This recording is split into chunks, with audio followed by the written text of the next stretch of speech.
போரூரில் மனைவியை கொடூரமாக கொலை செய்துவிட்டு இரவு முழுவதும் சடலத்துடன் இருந்த கணவனால் பரபரப்பு ஏற்பட்டுள்ளது.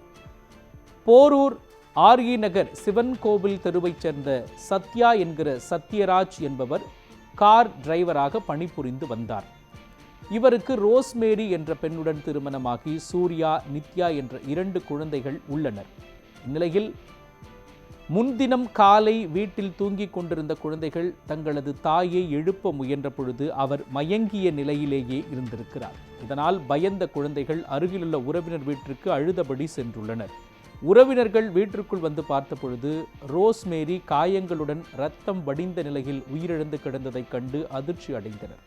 உடனடியாக போரூர் போலீசாருக்கு தகவல் அளிக்கப்பட்டது. சம்பவ இடத்திற்கு வந்த போலீசார் ரோஸ்மேரியின் உடலை மீட்டு பிரேத பரிசோதனைக்கு அனுப்பி விசாரணை நடத்தினர். அப்பொழுது கழுத்தை வயரால் இறுக்கியும் தலையை சுவற்றில் முட்டியும் ரோஸ்மேரி கொலை செய்யப்பட்டிருந்தது தெரியவந்தது. இதற்கிடையே கணவன் சத்யா தலைமறைவாக இருந்த நிலையில் போலீசார் அவரை கைது செய்து விசாரித்தனர்.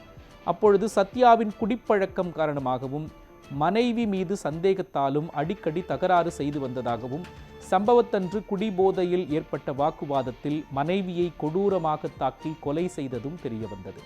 மேலும் கொலை செய்த பிறகு இரவு முழுவதும் மனைவியின் சடலத்துடன் வீட்டிலேயே இருந்த சத்யா போதை தெளிந்ததும் அங்கிருந்து தப்பிச் சென்றதும் விசாரணையில் வெளிச்சத்திற்கு வந்துள்ளது. குடிபோதையில் ஏற்பட்ட குடும்ப தகராறு, மனைவியின் உயிரை பறித்த இந்த சம்பவம் அப்பகுதியில் பெரும் அதிர்ச்சியை ஏற்படுத்தியுள்ளது.